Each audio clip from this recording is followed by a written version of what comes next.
Hello and welcome to In Focus with me, Curtis Hinton.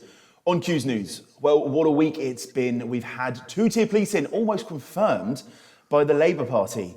And Friday night, it all kicked off at Reform. But we're going to discuss it all today, so I'm not going to go too much into detail. And joining me, we've got broadcaster and journalist in the studio, David Atherton. Welcome to the programme, David. Thank you very much. It's always great to be here. And joining me on video link today is political commentator Lee Harris. Lee, welcome to the programme. Thank you very much for having me. We did plan to have you in the studio, Lee, but we won't tell the people why. But it's great to have you join us on the show. We'll crack straight into it, guys. Last night, we'll start with you in the studio, David. Last night, Friday night, Reform released a letter saying that Rupert Lowe, there's allegations against him in his constituency office, and the fact that Zia Youssef, the party chairman, had to refer him to the police. Absolutely. Well, I should imagine there's a lot of Reform Party members and activists at the moment who are feeling very crestfallen, very disappointed that the Uni Party has made a return. To my mind, not unless Reform fix this very quickly, there will be no chance in this country of having, pardon the pun, a major reform of all the bad laws that Tony Blair brought in, the ECHR, leaving the ECHR, and all the other. There's a law which that doesn't make civil servants responsible for their decisions, which is one of the reasons that they have become so politicised and so embedded. And if Reform don't get in as the leading party or as a major party at the next election, we will just be encouraging the decline of Britain. It won't be, it will just be accelerating the decline of Britain as things carry on. I say, if you're a Reform person and you want change in this country, a very disappointing day yesterday. Lee, do you agree? I mean, a lot of people have given their faith into Reform. They thought they were the future. They still very much could be the future. Do you think last night it's the beginning of the end, or do you think it's just a blip? It feels like it. And as I said to you just before we went live, if I told you what I really thought of what happened, it wouldn't be broadcastable. I am a kind of mixture of feelings at the moment, both devastated, anger, and mild despair. And I agree very much with what David just said. Reform for millions of people is pretty much the only realistic vehicle that we have of stopping the Uni Party in its tracks. It's kind of the closest thing that we've had in years to something of an organised, common sense right-wing party that is hitting mainstream popularity.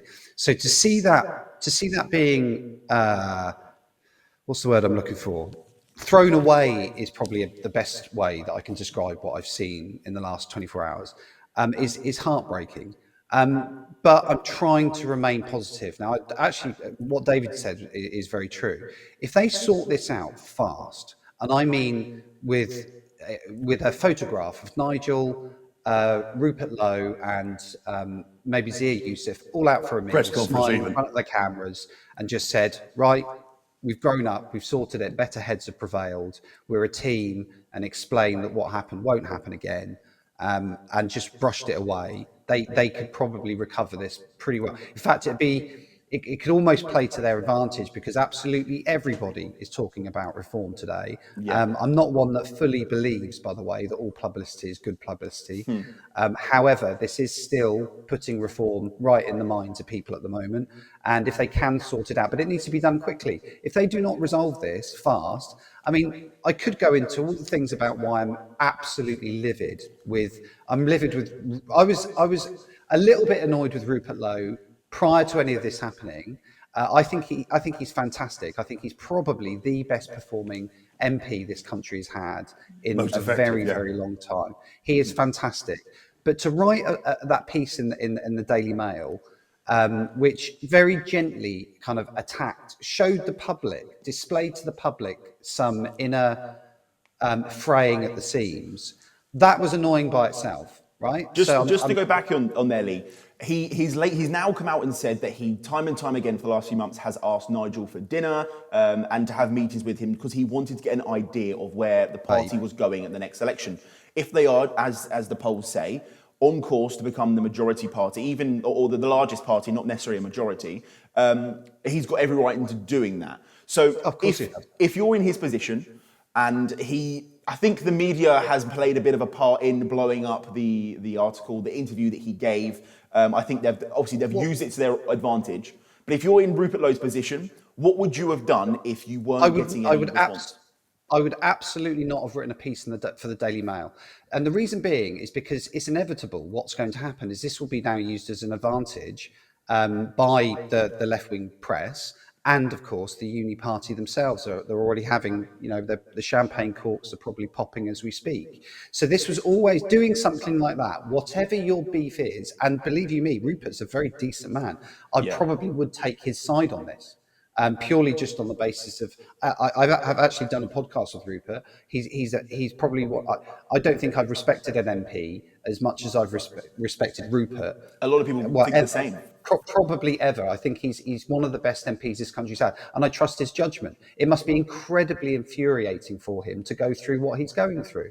But you have to be the bigger person. I don't care how long he's been arguing with Nigel. Yeah. I don't care how long he's been trying and he's hit a brick wall. You do not go out and air your dirty laundry in public purely because it gives the enemy something to go on.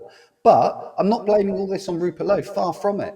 The reaction to what Rupert Lowe did was worse than what Rupert Lowe did. So, seeing these arguments now being aired in public between Zia Youssef, Rupert Lowe, Nigel Farage has probably got a few choice words to say about Rupert Lowe as well, I think. I have been catching up, so I wasn't watching this unfold live. So all of this now is being aired in public. So all of them are just as bad as each other. All of this should have been kept behind closed doors. No matter how bad it got, it should have remained behind closed doors. And that's why I'm angry with all of them equally. But we need them to sort this out as soon as possible. And like I said, go out for a meal, do the right thing, put country before party, because it doesn't matter. You cannot spin this in a positive light. You just can't. Yeah.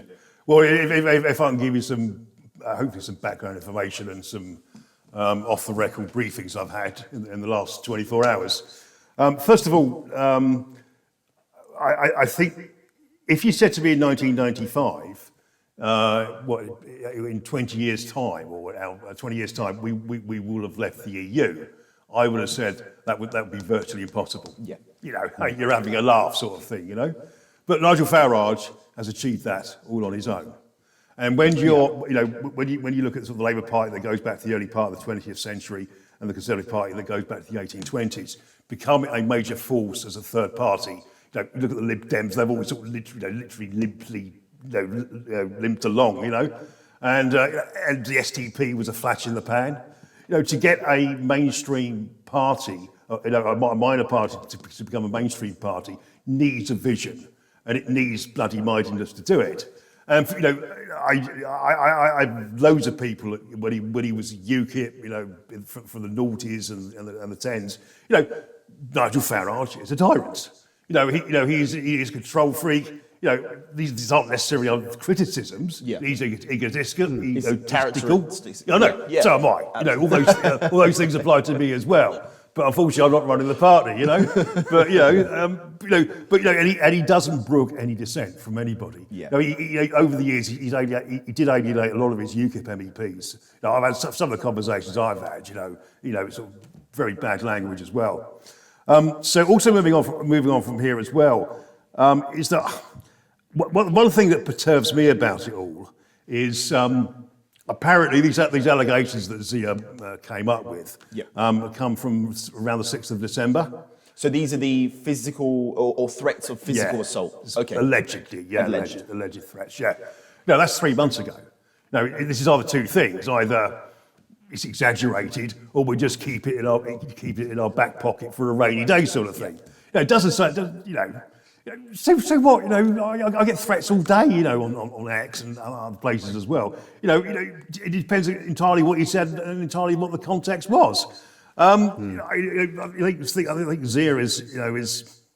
I'm not quite sure he is the man to be the head of reform from a campaigning point of view. To be perfectly honest.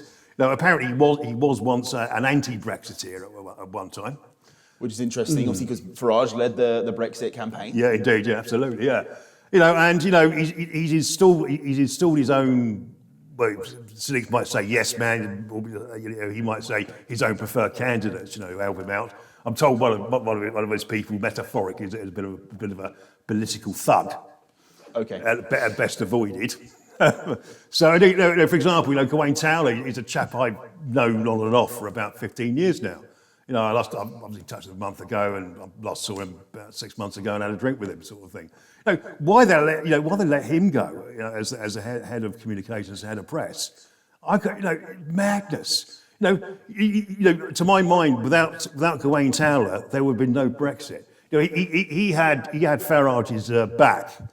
And he made sure all the nasty press, the press, TV and mainstream media were always after Nigel Farage. He did a fantastic job of keeping that at bay and keeping the UKIP and Brexit map on track, so to speak. So no, I think I think reform needs to have a particularly long, deep reflection, kiss and make up. Because metaphorically, I think the membership and the activists is giving them smacks in the leg and bashing their heads together. So no, I'm sorry. This is the country is far more important than egotisms. And do you think, just going on what we spoke about with Lee in regards to the interview Rupert Lowe did on Thursday, it was released on Thursday, do you think he should have done that, or do you think he was wrong to do so? The cynics might say he deliberately did that. Let's be honest. He didn't need to he do must it. have known there would have been some fallout from what he said. Yeah. Other than complete loyalty, fealty to the Reform Party cause and Nigel Farage. But I will say is, I'm sorry, sometimes you have to be realpolitik. A headstrong Nigel Farage is probably the best thing for this country. I have to say it, but and I don't think Rupert Lowe has done anything too wrong here, and I really hope that those two, and Zia and what have we, get their act together and sort things out. I mean, I want to talk about what's happened. Obviously, Rupert Lowe has now been suspended. So there is allegations which have been referred to the parliamentary standards. Now, usually a party would suspend an MP if these allegations are made. They would suspend a whip. This isn't something that's unusual. But I think with the way everything unravelled within that 24-hour period, and with it being Reform, with them having the momentum, with them being top in every poll, every party is against them. Let's face it, the Liberal Democrats, they support Labour, they support it depends, they flip-flop on everything. Obviously, the SNP tend to go against Labour because obviously Labour is their biggest threat in Scotland, and obviously with Wales, Reform was starting to make some inroads there, but we'll see where that goes. So I think when it comes to Reform, everyone is against Reform.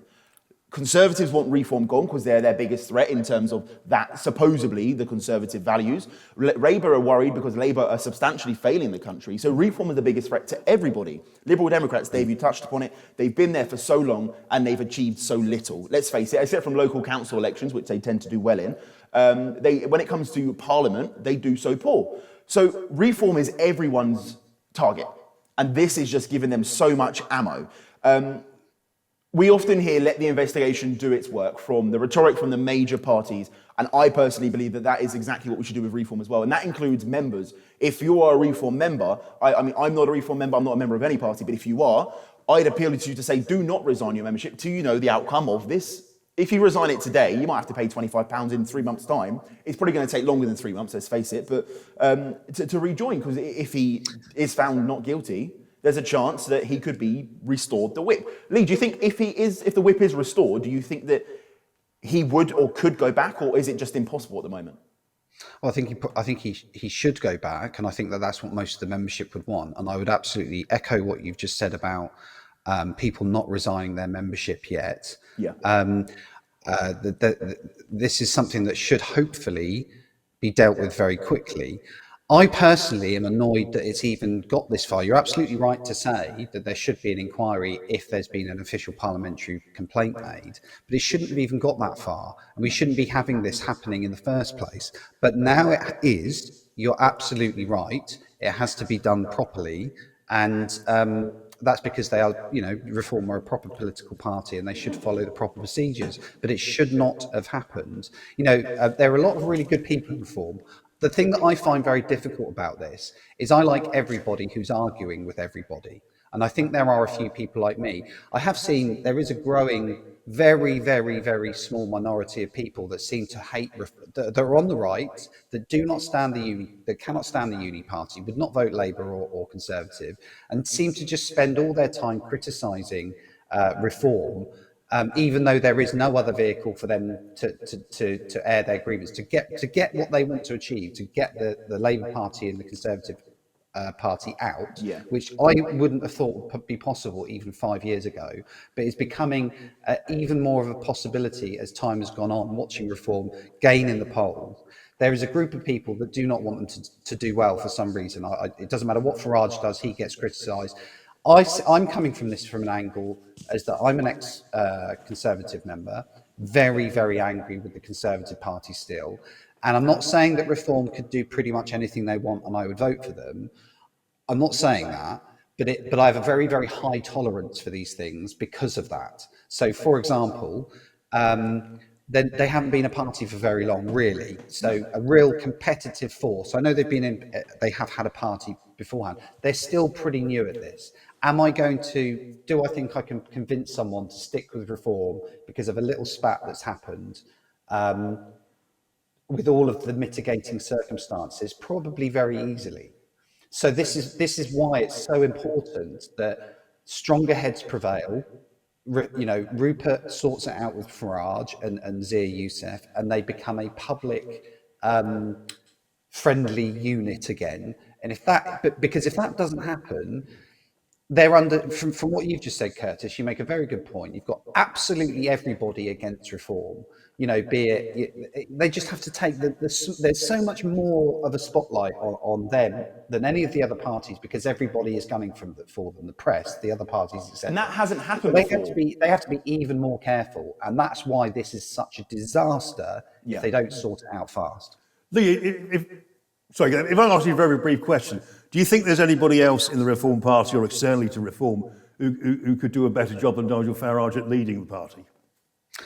If none of this had happened, on the face of it, if you ask me, who do I think would be the best best person to lead Reform, I would naturally choose Farage for the reasons you've given yourself, David. He's charismatic. He's the most well-known. He wins at pretty much everything he actually tries to do politically. He's the most successful politician that hasn't had a seat in Parliament in a generation. The man works absolute miracles. So I'm willing to take some of his some of his more worst personality traits and it's very, very healthy. So this is a message to the reformers who are very critical of reform. It's very healthy for you not to agree with absolutely everything that your leader, of a party says. There are going to be things that you disagree on. That's very healthy. It's good in a democratic party, and it's good in a democracy. And there is a part coming. Reform are at such a critical stage at this point. It is the worst possible timing for them to do this. And they have a huge responsibility. This is why I'm angry. I'm kind of love hugging. What's the word I'm looking for? Where you sort of you love to hate someone almost. I want to give them all a good kick up the arse, but at the same time tell them you have got the future of this country in your grasp. You have a massive following. We have a chance here, and this petty squabbling we could lose that chance. And I do not know how long it's going to take for us to get another chance. Getting these guys out. So for the sake of the country, for the sake of common sense, for the sake of getting rid of this two-tier policing, for the sake of our borders, for the sake of the British people, sort it out and do it fast. Absolutely, yeah. Yeah, I know. There are literally millions and millions of disappointed people here at the moment, and this country is going to the dogs. And I look upon the Reform Party as probably the only party that can actually do something about it. And they're not perfect. Sorry, Lee? And they're not perfect, Yeah, no, nothing's perfect. Nothing's perfect. It's the least worst. Exactly. Winston Churchill's comment on democracy. It's not a great system, but it's the least worst. With Reform, we are seeing them pick some candidates who are more well known. Let's face it, instead of just everyday people who might be good in their area, they are looking to get some names in there. Ant Middleton, potential candidate for the Mayor of London. We've got the former Olympian who is up for election also as well. So people with a personality. Do you think this is an issue that they could face? Do you think they should be going for more ordinary people who people can resemble themselves with, can find a connection with? I think Just it's about quickly getting the balance right. That's the way I look at it. You know, with people like Ant, I think that's a particularly good pick in that respect. But you look at the people who have made a particular, like Rupert Lowe's made a particularly good impact in the Commons. You know, he's been fantastic. You know, he's grown his X range and what have we. He gets a great engagement on what he's doing. But he's not a professional politician, but he's a professional man, if you know what I mean. You know, and you think Richard Tice is also came from business as well. Nigel comes from business.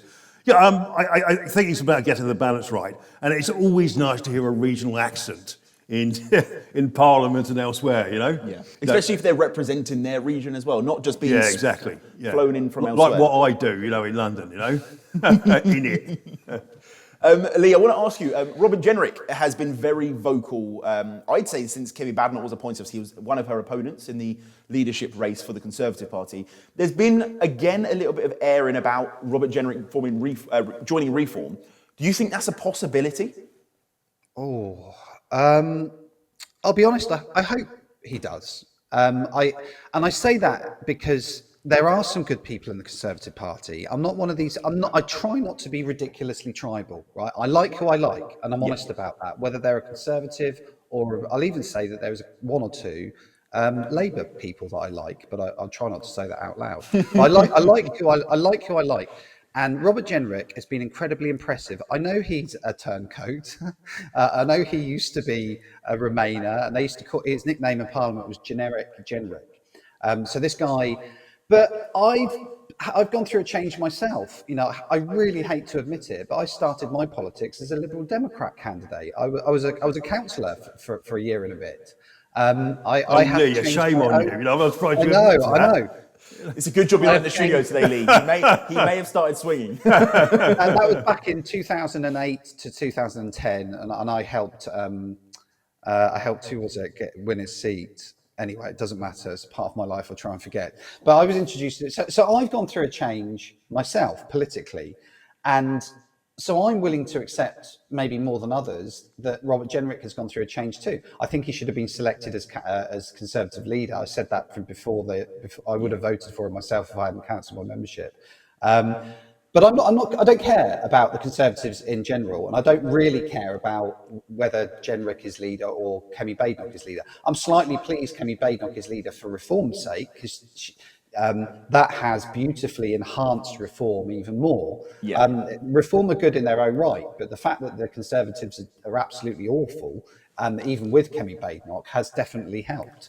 I think Robert Jenrick, if he joined Reform, and he meant it, and I would have absolutely no problem. If anything, I think it would professionalise the party a little bit. And I'd say the same about Suella Braverman. I hope both of those two join. I think it's only a matter of time for Suella Braverman. Bear in mind that her husband is a reformer himself. He's actually liked a couple of my tweets when I've had a pop at Suella in a very lovely way. So I see him. Tiptoe, yeah. Dave, I see him point as a out. good asset. Sorry, Lee. I want to point out. So when I asked Lee that question, I saw you nodding your head. Your thoughts, Robert Jenrick. Okay, I've spoken to one of his aides. He was on the road to Damascus, and he was struck by a blinding light on immigration when he became immigration minister. He saw how awful it was. Right. One of his aides told me that. So that was the story. Definitely, I heard that one too. That it was his sheer frustration at working in the Home Office and trying to get change. In fact, Suella was a very similar story. She tried very hard to change things and wasn't able to, and that's why they both. I actually heard it from somebody who works for him. So moving on from there. I think Robert Sorry, Lee. I'm sorry, I'm echoing myself. Talking there. Sorry. Right. Also, I think Robert Jenrick has bigger fish to fry. Okay. I think Kevin Badenoch has been particularly ineffective, particularly at question time. I think Uncle Keir's has been walking all over her, during question time. I think on average, the Conservatives in the polls are down 3 to 5%. It'd be interesting to see what happens post-reform situation, what happens then. But I don't have any inside information. Nobody from his office or anywhere near his office has said anything to me. I qualify that. But I think Kevin Badenoch may have to resign early, maybe a year and a half's time if there's no improvement in the polls. I think the elections are going to be crucial for her. Talk about the bloody worst time. The worst time reform, drops the ball. It's when we got the council elections Head of the elections coming up in a couple of months. Exactly. So I think Robert Jenner will hold on to the Conservative Party for a year or two to see if Kevin Badenoch goes. I think if this took place in a week or two's time, you may have seen some sort of wrestling, boxing-esque kind of performance where Reform's Nigel, Rupert Lowe and Zia Youssef walk out in Birmingham on the 28th of March with their hands united, raising it to the air or something. They just have that dramatic kind of appeal to people. They love the rally. They love getting people in front of them. Before we move on to the next topic, I'm going to ask you first, Lee, and I'm going to ask you both the same question. Rupert Lowe, if he does not return to Reform, is that catastrophic for Reform or is there recovery? I would answer both yes to that. It would be absolutely catastrophic. Rupert is fantastic. It would be a devastating blow for so many reasons. Rupert, I hope you do not even consider doing that and you sort this out. And the second part of it is also true. I think they can probably recover, but it will just be catastrophic for them. It will just be a huge blow.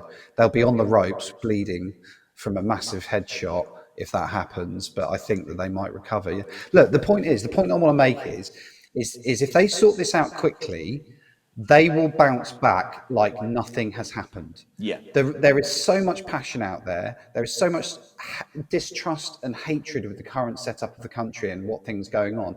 It's falling into Reform's lap in that respect. If they sort this out quickly, mark my words, you won't even see a rattle in the polls by a single point. They just need to get, I mean quickly, I mean by tomorrow. They need to do something fast. I'll be at that event in March. I hope I don't have to wait that long. I think it will be every single day this is not resolved, it gets infinitely worse every single day.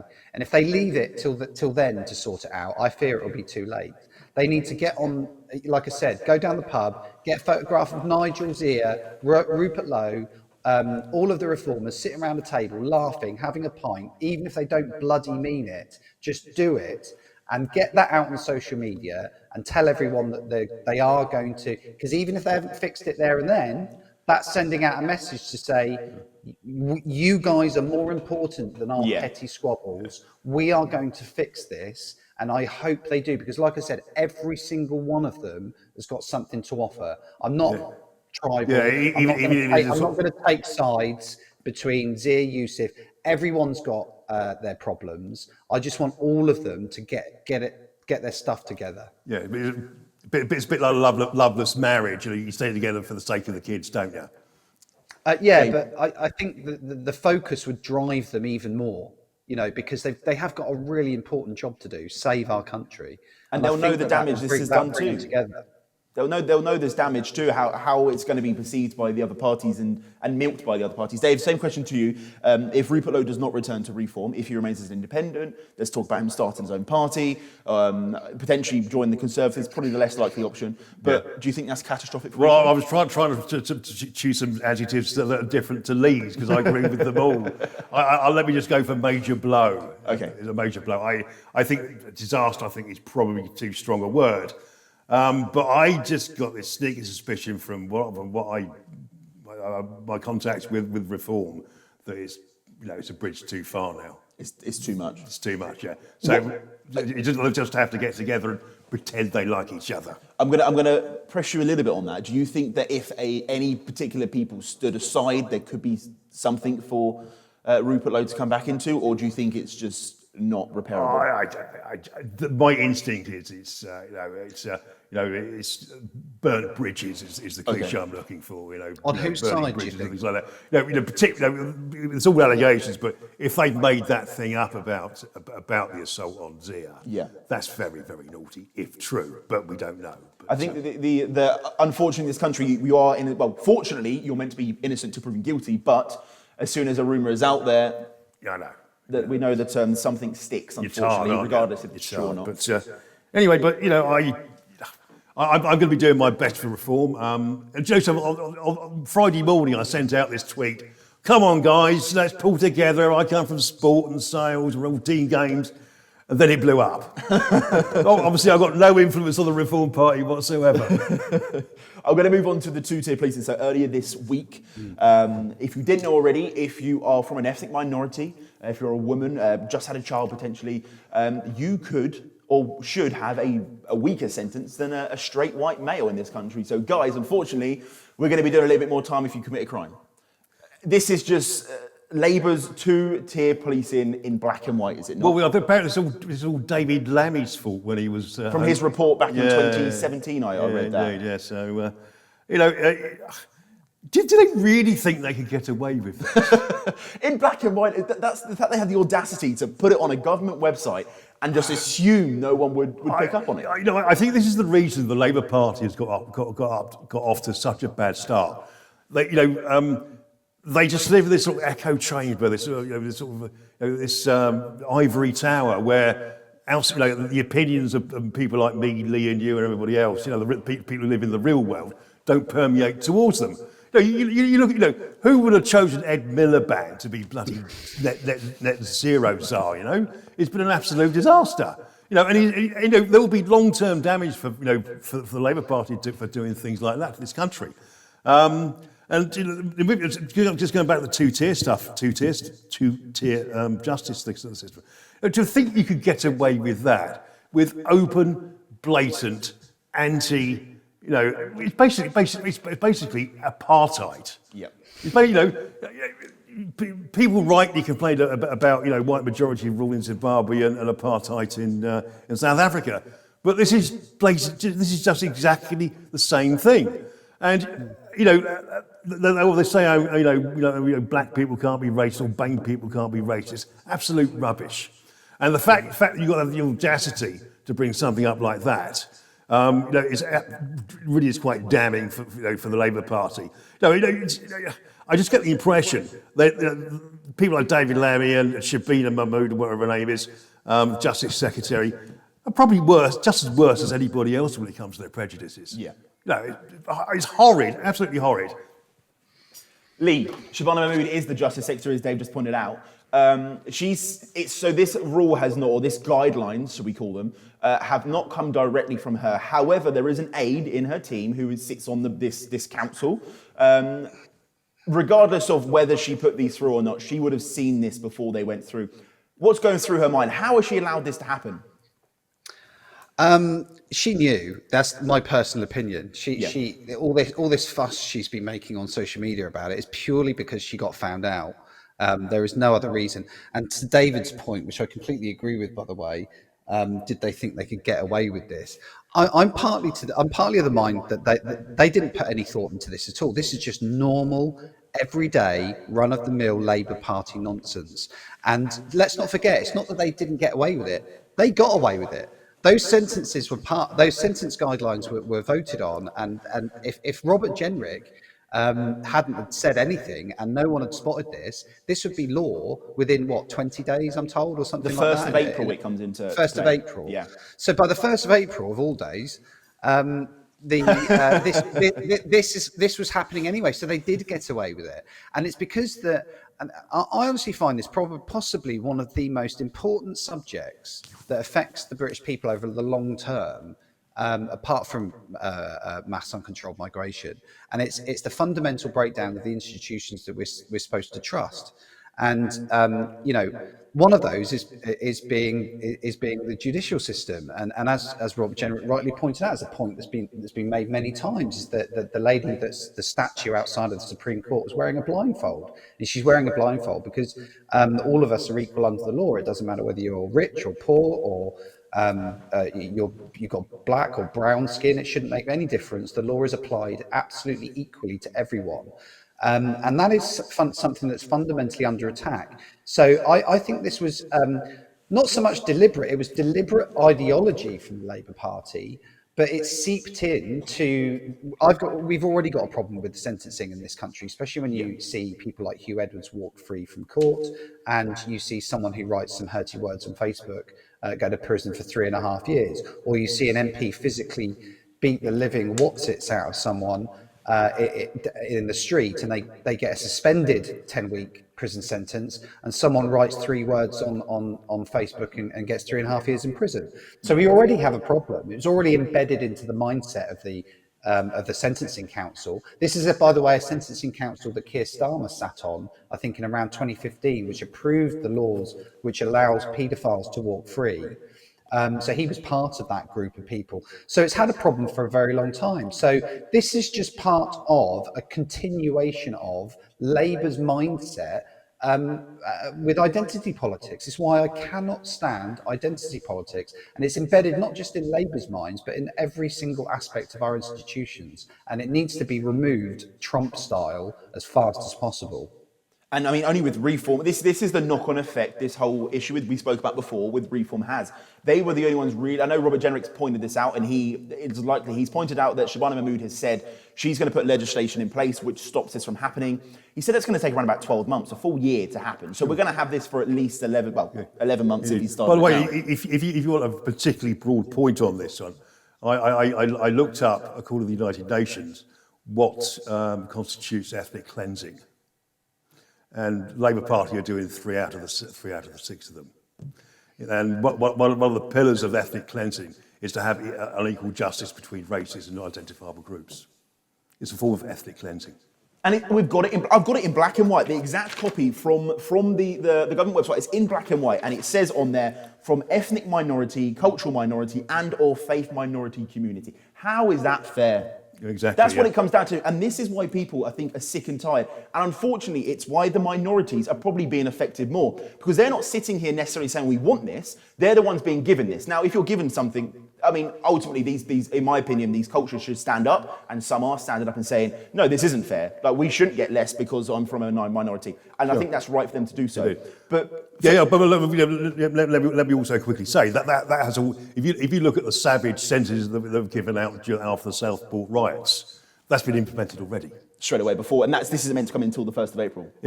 Well, supposedly, allegedly, sort of thing. By the way, if the listeners and viewers are interested, I looked up what Wayne O'Rourke said today, and the worst thing he said was he saw an image of a car burning in Sunderland, and he said, "Burn, baby, burn." That was the worst thing he said. Thing he said other things that he said was, let's get out on the streets and protest.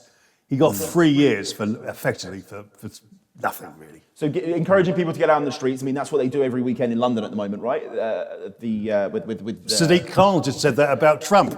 We're going to get on. We won't go into too much detail, but we are going to go into that later in the programme. But it's simple stuff, and it is two-tier. It's putting something out there and them trying to find an alternative motive, the reason why you've said it, and make it fit a narrative which makes you look bad. And that's ultimately what is happening.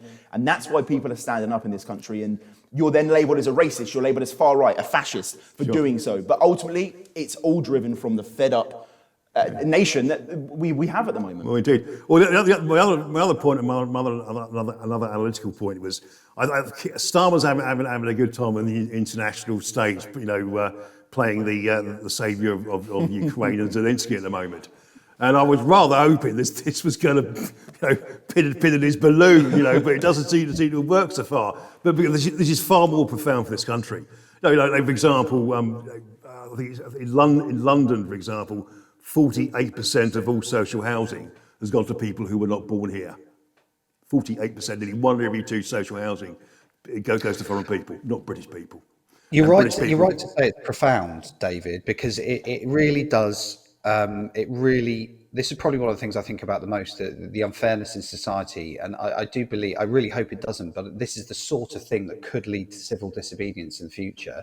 But it seeps into every single aspect of society, and you can look at recruitment. Something as benign as recruitment. Yeah, yeah.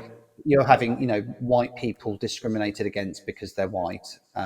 You're seeing it in the police force. There was a good example. You're seeing it in the Air Force. There was an example of an airline, a Royal Air Force pilot who was denied a job purely because of the colour of his skin, and these quotas.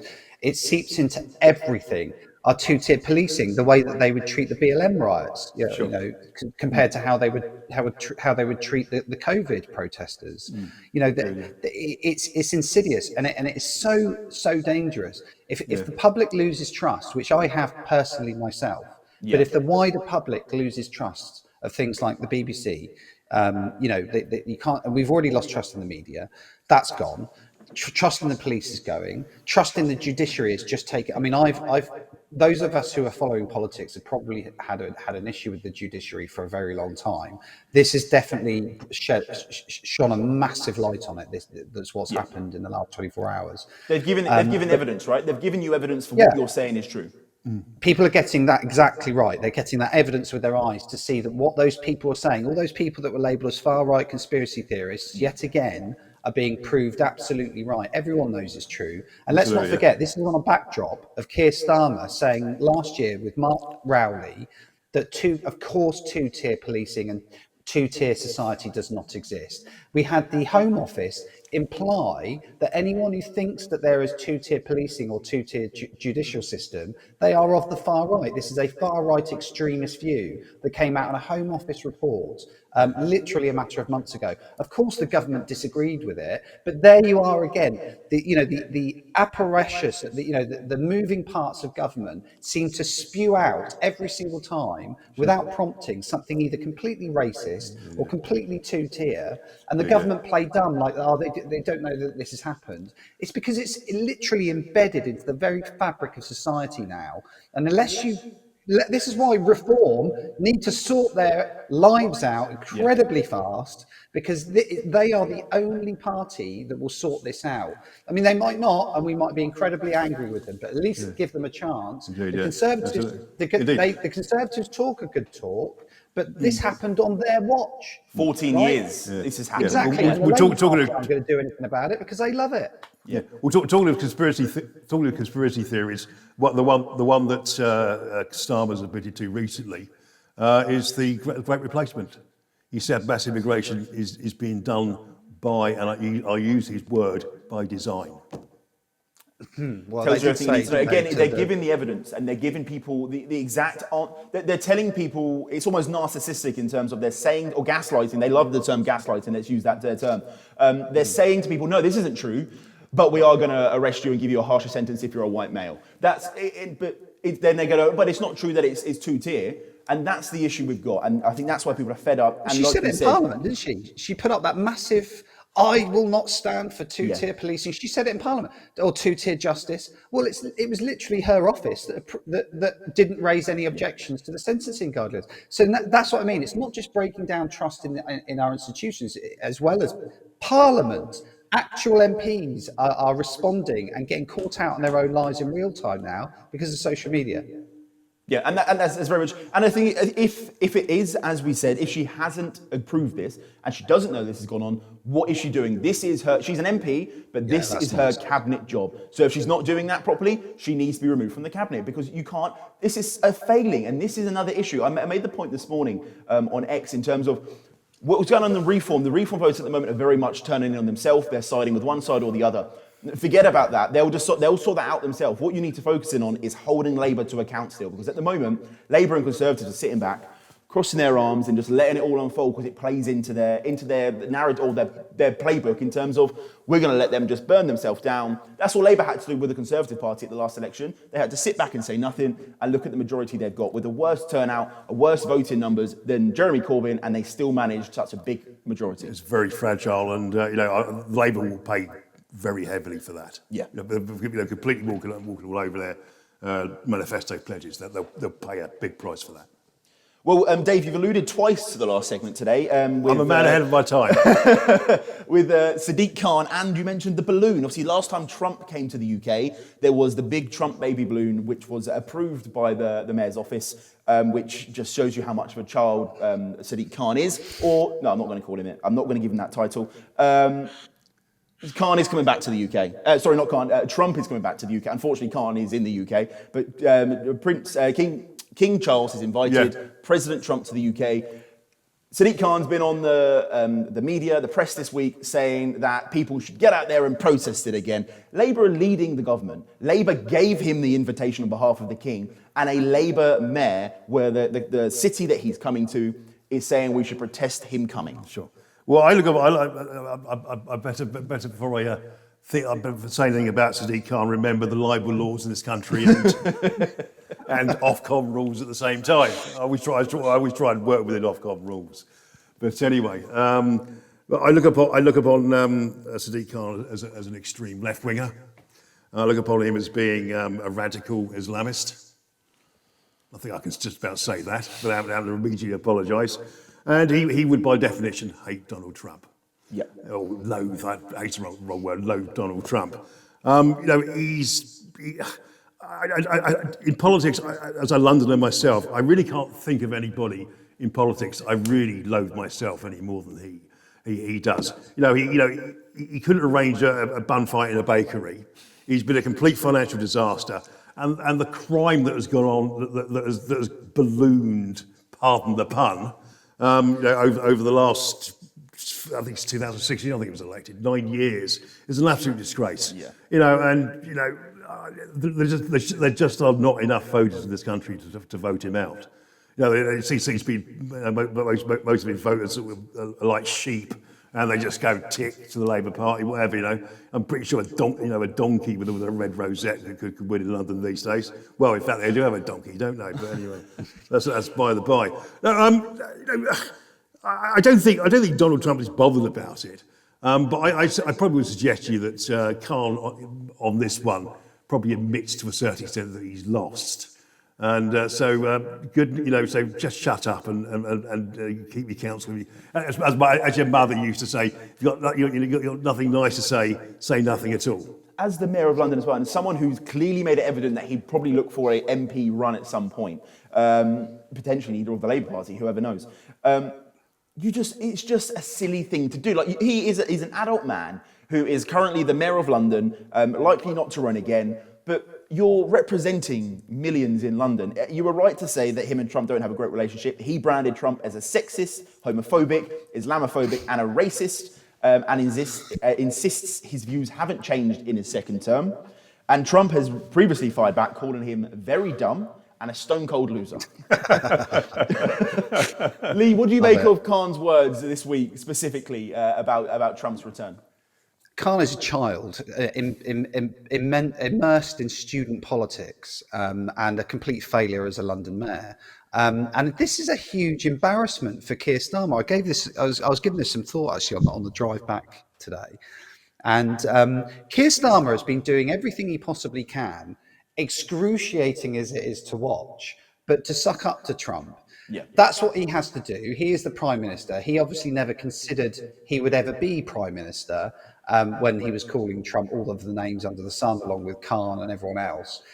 So it's quite satisfying to watch him having to do his duty to the country and offer him yet another state visit. And I thought, based off a literally less than 2-minute interview with Sadiq Khan, which I saw last week, and it was only a clip as well, so I don't know what was said beforehand. He said, or at least the press were trying to make out, the way they introduced the clip was that Sadiq Khan was actually being quite welcoming to President Trump. So I thought, good, because I don't want the embarrassment of what we saw last time. It was embarrassing for so many different reasons, visibly and because we know the MPs that were involved and what they were doing at the time. And the speaker. But yeah, it does appear that he's now changed his tune again, and out comes the Trump balloon, and out comes all this.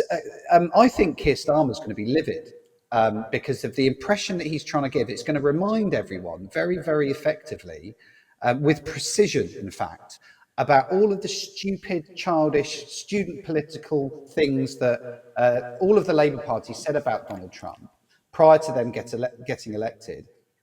So it has a double-edged reason why it's bad for Keir Starmer. So it wouldn't surprise me. I don't know whether it's going to be too late.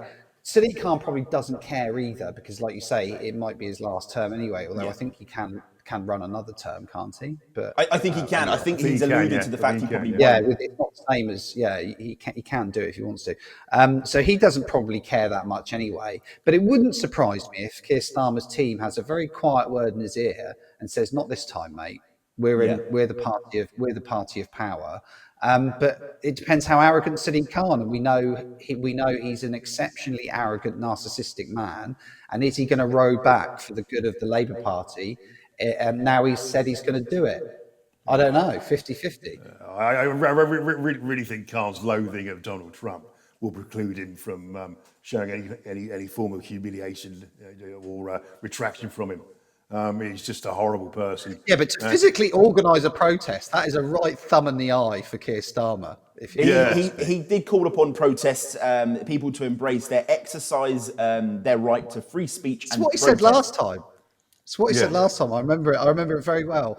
That we're just exercising our right to protest. It's an absolute embarrassment. This is the elected leader of the free world, our closest and biggest ally, the strongest country in the world. And let's not forget the political landscape at the moment as well, in terms of how things are in the world at the moment with the Ukraine and Russian war, with what's going on in Gaza and Israel.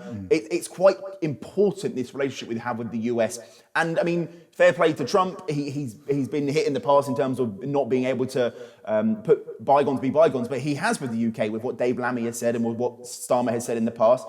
And Starmer has kind of agreed and shown that he's willing to work. And again, credit to Starmer where credit is due. So having someone like Starmer, I think you hit the nail on the head, Lee, in terms of saying that he's a bit of a thorn in the side of Starmer. And maybe, where it was earlier this week, I heard that there's plans potentially to kick that visit a bit further down the road. Maybe Khan won't be there by then. Maybe they'll have a new mayor in place to try and run. I doubt that. Well, I think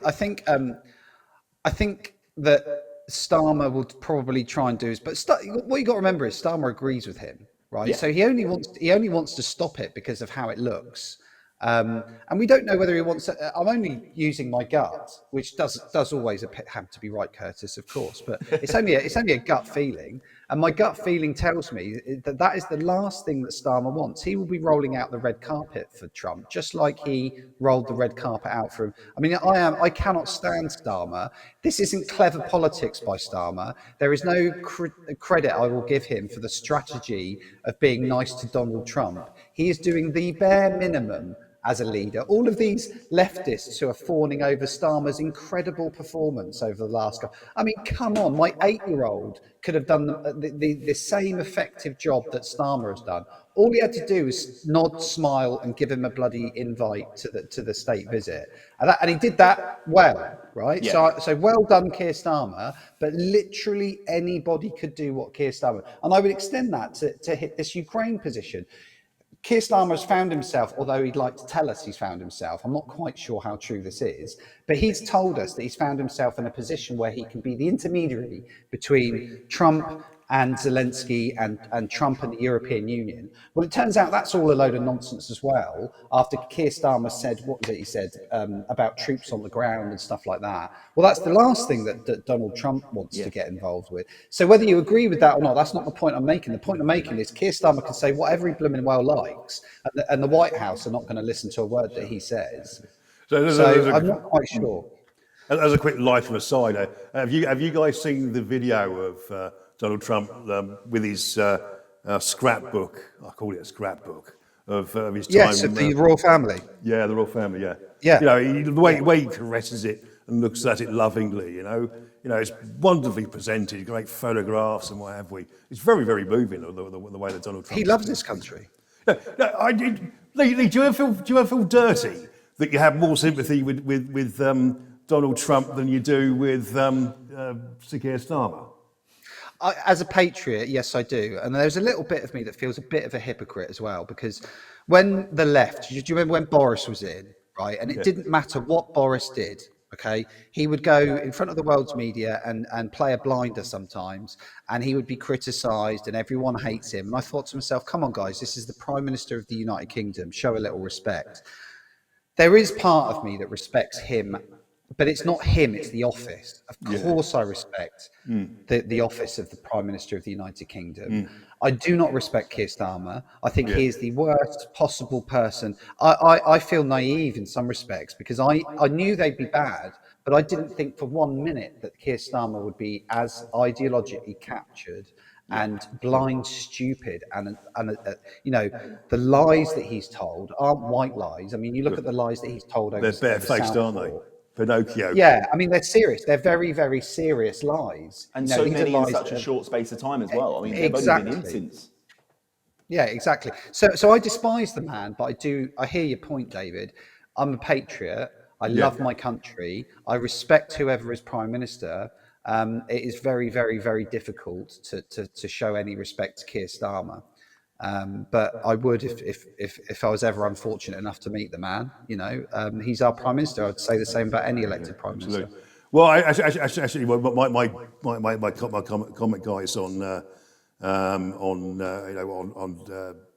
Keir Starmer's rule is, I believe this is what would have happened in 2019 if Jeremy Corbyn would have won. I think it would be the exact mirror of the policies. Well, I mean, Keir Starmer wanted Jeremy Corbyn to be the leader of the Labour Party at the time, where he was actually actively supporting him. This is Jeremy Corbyn's revenge, if you like. Just came a bit, 5 years a little bit later. Well, Lee, David, thank you so much for coming on the programme today. That is all we do have time for. We've got through an awful lot, and hopefully we will see some sort of reform at Reform. Hopefully they'll all get back together and show some sort of unity. And I will make my way into the studio next time. Absolutely. I'll put a little barrier up just in case you bring a Lib Dem hat with you. But just in case you again. Well, I'm deaf as a post, as long as I sit here, because I'm a little bit near. And I'll get a chance to meet David as well, face to face. Absolutely. I'll get a dump button just in case you say something a little bit. Yeah, you'll need one. Well, I almost did about this when we were talking about Sadiq Khan, for goodness sake. So difficult to keep your counsel when you're talking about such a man. I know. We're restrained. We'll leave it there. Thank you both for coming on the programme. You've been watching In Focus on Q's News with me, Curtis Hinton.